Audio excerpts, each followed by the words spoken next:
nós vamos então abrir nossas Bíblias na segunda carta de Paulo aos Coríntios, capítulo 1.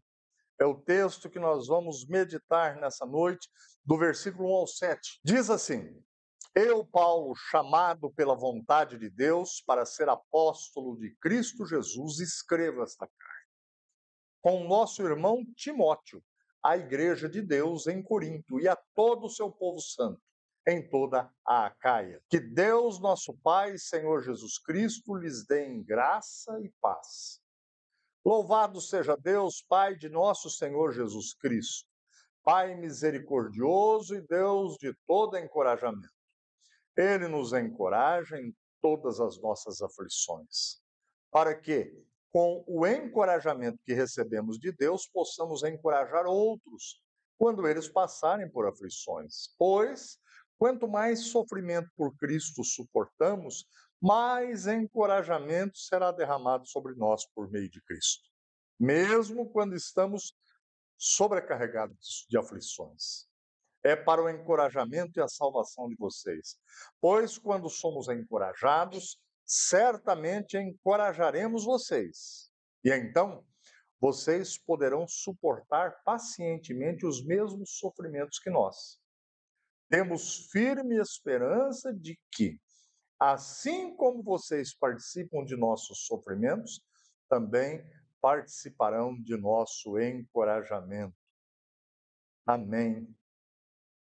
Vamos orar mais uma vez. Senhor, a grande expectativa nossa, do teu povo, quando buscamos a tua presença, te adoramos, é ouvir a tua voz. Por isso nós te pedimos, fala conosco aqui nessa noite. Abale nossos corações, nossas estruturas. Meu Deus, limpa a nossa visão para que possamos enxergar. Limpe nossos ouvidos para que possamos ouvir. Nós te pedimos em nome de Jesus. Amém. E quero tratar do seguinte tema: não desista de lutar. Não desista de lutar. Nos momentos mais difíceis da vida do apóstolo Paulo e de seus companheiros, eles buscaram encorajamento em Deus. E eles conseguiram triunfar, porque Deus se aproximou deles para ajudá-los.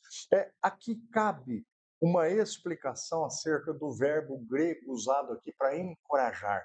Vocês perceberam que ele aparece várias vezes nesses versículos.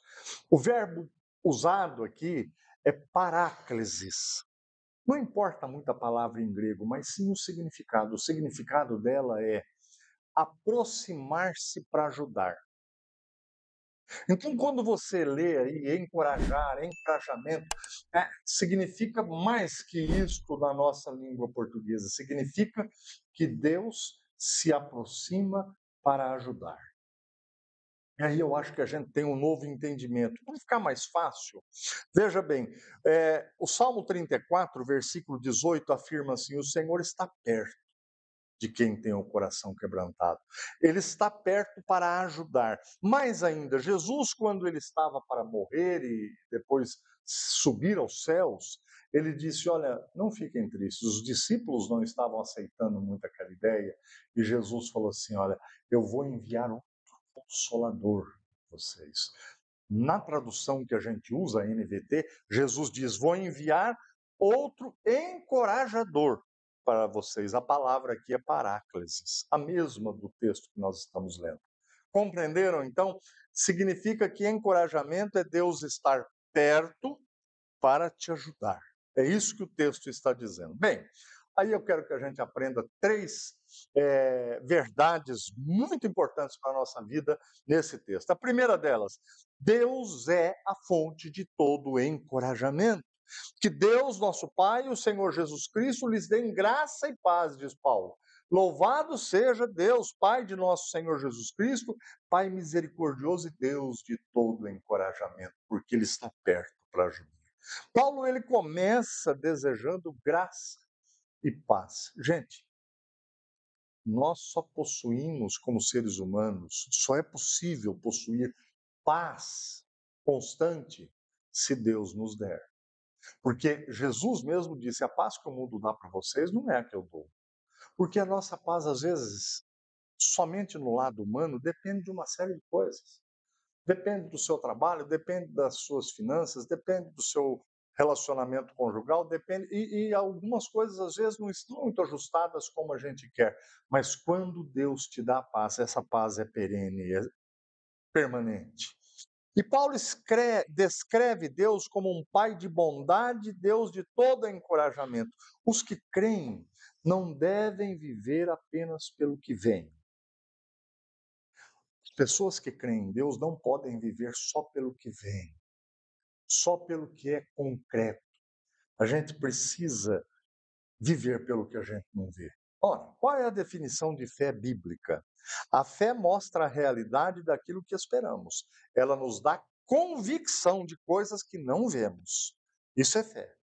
Então, se eu e vocês, a gente só vive alegre e confiante se, por exemplo, temos o dinheiro no banco, se, por exemplo, as coisas estão dando certo no trabalho, se não há doença na família, se aquela pessoa ainda não foi curada, a gente está vivendo só pelo que a gente vê. E isso não vai nos dar paz. Consolo verdadeiro, o encorajamento verdadeiro, não depende de circunstâncias, não depende de pessoas, não depende de dinheiro. E isso tudo é importante, eu não estou desconsiderando pessoas, dinheiro, trabalho, nada disso. Mas estas coisas não nos dão tranquilidade. Nada pode encorajar você, somente Deus. Essa palavra é para atingir o coração de quem talvez esteja vivendo um momento de inconstância na vida, de algumas coisas que ainda não aconteceram como a gente queria, de coisas que nós estamos esperando, mas parecem demorar tanto, ou daquelas coisas com que você contava até o mês passado, mas ainda elas não aconteceram. O verdadeiro encorajamento você só vai encontrar em Deus. Nossa fonte verdadeira não são coisas, não são pessoas. Nossa verdadeira fonte é o nosso Deus, Pai misericordioso de todo encorajamento. Muitas vezes buscamos alívio em coisas só que nos distraem, mas não nos preenchem. Segunda coisa, segunda verdade, Deus é nossa força em todas as aflições. Diz o texto, ele nos encoraja em todas as nossas aflições. O sofrimento não é o fim. A dificuldade não é o fim. As batalhas não significa que é o fim. Os obstáculos não apontam para o fim.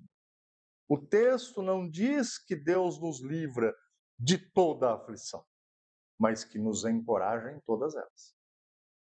Ele está perto de nós durante as aflições.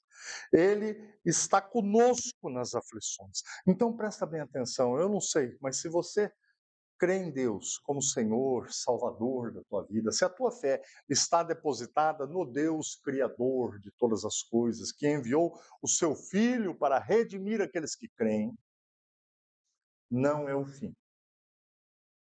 Não importa a intensidade da dificuldade ou do problema que você está enfrentando. O propósito é claro. Somos encorajados. Deus está perto de nós para fortalecer-nos, para preparar-nos.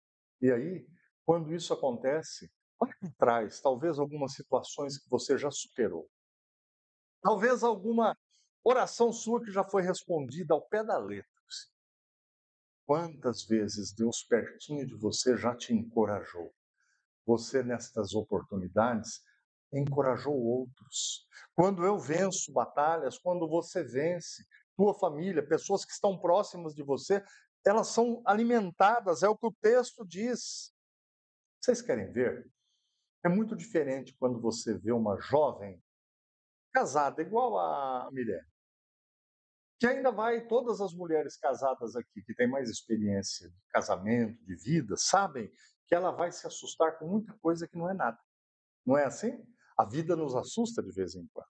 Mas se uma mulher experiente, casada, uma pessoa equilibrada, for conversar com ela, vai falar: minha filha, fique tranquila, isso é assim mesmo. É assim que acontece. Logo isso aí vai passar. Quando nós, crentes, contamos, falamos com as pessoas sobre os encorajamentos, os fortalecimentos que Deus nos deu, nós alimentamos outras pessoas, nós servimos de alívio, porque as pessoas estão vendo isso em nossa vida. O texto diz que o sofrimento é suportável. Como assim, pastor? Na Bíblia está escrito que Deus não permite que a gente passe por nada que a gente não suporte. Por exemplo, Deus não vai permitir que você viva uma situação emocional a ponto de se esgotar e morrer por aquilo, sendo que aquilo é um ensino de Deus na tua vida. Não, a Bíblia diz que Deus deixa-nos carregar o peso que nós suportamos. Ou seja, aquilo que você talvez esteja vivendo hoje. Deus sabe que talvez não esteja sendo fácil para você, mas é o peso que você suporta.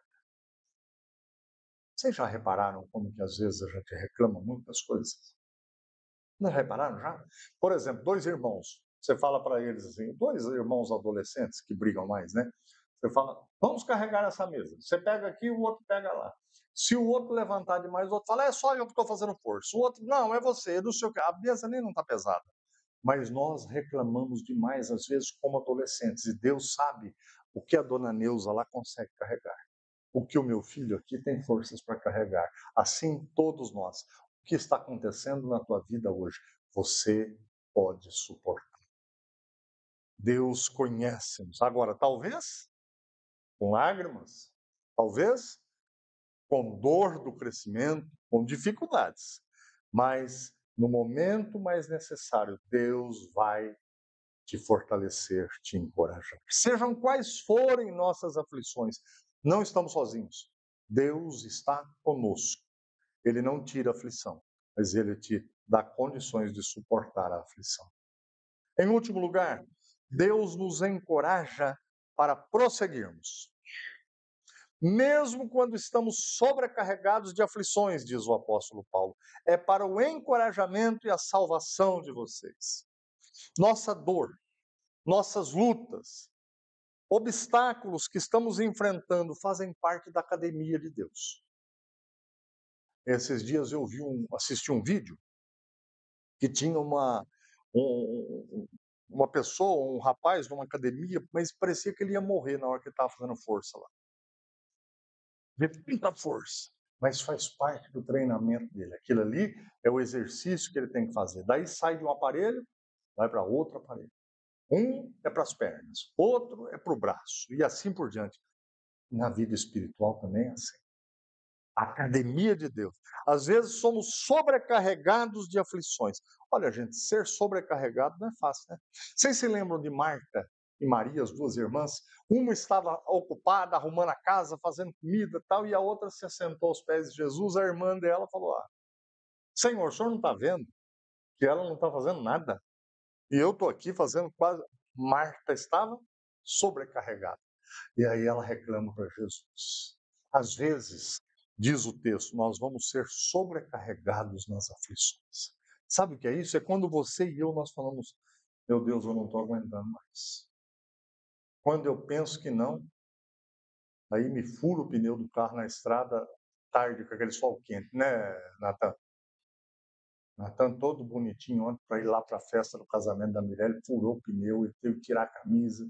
E disse que o pessoal passava e falava, quer que eu leve ela? Ele lá que ficasse, né? São os momentos, às vezes, que você fala, não falta mais nada, fura o pneu, né? Às vezes a gente fica sobrecarregado das aflições, diz Paulo. Ó, você sabe como é que a águia ensina o filhotinho dela a voar? A águia faz um ninho em lugar muito alto para que os filhotes não sejam atacados por predadores. Muito alto, em penhascos, em lugares inatingíveis por predadores. Mas daí o filhote vai recebendo a carne que o filhote recebe da águia é carne fresca, fresquinha, tá lá com validade ainda para muitos dias. E o filhote vai crescendo. E tá lá no ninho, você já viu o tamanho do ninho de uma águia? É grande. E o filhote vai crescendo, crescendo, fica igual a gente, forte assim. Quando o filhotão fica já um filhotão, a águia sabe, eu preciso ensinar ele a voar. Ele nunca voou, mas ele precisa aprender a voar. Aí a águia começa a dar uns incentivos para ver se ele sai do ninho, mas ele não quer. O ninho está gostoso. Ali a águia põe assim umas plumagens, umas coisas fofas no ninho. Aí o que a águia faz? Ela começa a tirar as coisas fofas do ninho e jogar fora. Aí o ninho começa a aparecer as pontas dos galhos, dos espinhos. Aí o filhotão, que já está grandão, igual nós, começa a sentir umas cutucadas aqui. O ninho já não está mais tão agradável. Aí a águia coloca aquele filhote no dorso, nas costas, e voa. E vai o mais alto que ela começa a planar nas alturas. O filhotão até acha bom. Aí, de repente, a águia faz assim, ó, e joga o filhote. Só tem um jeito, o coração disparar e dar um jeitinho de bater a casazona, porque senão morre mesmo. Quando ele vai se estatelar no chão, a águia dá aquele voo rasante, pega ele de novo, ele estava lá em cima e solta de novo, até ele aprender a voar. É assim que Deus faz com a gente. Deus não quer nenhum filhotão no ninho para sempre. Nós queremos ver os nossos filhos andarem, falarem, brincarem, não é assim? Deus também quer. Por isso que as aflições às vezes chegam na casa da gente. Por isso que às vezes você está enfrentando uma luta difícil agora. O apóstolo Paulo fala sobre isso. Ele fala, Senhor, ele diz, eu tive uma visita de Satanás, um espinho na carne. A Bíblia não fala qual era o problema, não importa o problema. O que importa é que Paulo orou 3 vezes pedindo a Deus, cura, tira esse espinho da minha carne, Senhor. E Deus 3 vezes falou para ele, não. E aí depois ele conta, aquele espinho era para que eu não me tornasse soberbo, arrogante, prepotente. Ou seja, algumas das aflições que a gente enfrenta, elas nos protegem. Algumas das situações que você está vivendo e outras que ainda você viverá, às vezes é proteção de Deus para que você não se perca, para que você não perca o teu casamento, para que você não perca os laços com os teus filhos, para que você não perca o juízo, o equilíbrio na vida. Como igreja, a gente também enfrenta dificuldades. Quando eu falo igreja aqui, eu estou pensando em todos os crentes. Alguns de nós têm aflições com os filhos. Outros têm aflições com os netos. Porque as coisas não estão do jeito que ainda a gente queria ver. Se dependesse de nós todos queríamos ver todos bem. Outros têm aflições com os cônjuges. Tem esposa casada com marido não crente, às vezes dependente de algum vício, de coisa que ainda não foi liberta. Existem pessoas que estão com a vida financeira arrasada. Existem pessoas que estão aflitas com a saúde. Porque alguma coisa não está bem. Isso é normal. Nunca Deus disse, o meu povo será blindado. Deus disse, eu estarei junto com vocês. O encorajamento que vocês precisam, eu darei. Eu estarei próximo de vocês para ajudar. Há uma esperança firme que não vacila, os sofrimentos são passageiros. O encorajamento é para agora, na hora que você às vezes está chorando, lamentando, com medo. Quem aqui já teve medo? Medo de uma doença. Quem já teve medo de uma doença? Muito bem. Quem já teve medo na vida financeira, que a coisa ficou petecada na vida, bagunçou tudo, pastor? Pois é, eu também. Gente, às vezes a gente tem medo na caminhada, mas Deus fala: eu estarei perto de vocês, clamem a mim, porque eu estarei para ajudar. Ó, o encorajamento, desse jeito que eu estou falando, só vai ser necessário aqui. No céu não vai precisar disso. No céu, nós vamos somente desfrutar e gozar da presença de Deus, mas aqui é lugar de batalha, aqui é lugar de dificuldade, aqui é lugar às vezes de choro, aqui é lugar às vezes de medo. Mas Deus diz: eu estarei perto de vocês para ajudar. Olha, aqui a gente precisa combater o bom combate. O apóstolo Paulo diz assim: aqui a gente precisa completar a carreira. O que é a carreira? É a corrida. Você tem que chegar no final da corrida. Igual aquele pessoal, às vezes, que a gente vê na televisão, que chega tendo cãibra, eu não sei, a pessoa fica tudo torta, esquisita lá, né? Mas chega, às vezes, com muita dificuldade. Nós precisamos chegar, mesmo que as aflições sejam muitas. Eu quero convidar você a refletir sobre a necessidade da ajuda que nós precisamos de Deus, e cada um aqui diante daquilo que está vivendo. Tenho certeza que a palavra de Deus sobre o encorajamento, sobre não desistir de lutar, ela falou com todos nós. Tenho certeza disso. Deus não ia trazer gente do Tocantins, do Goiás, de Minas Gerais, de São Paulo, de um tanto lugar, para não falar conosco.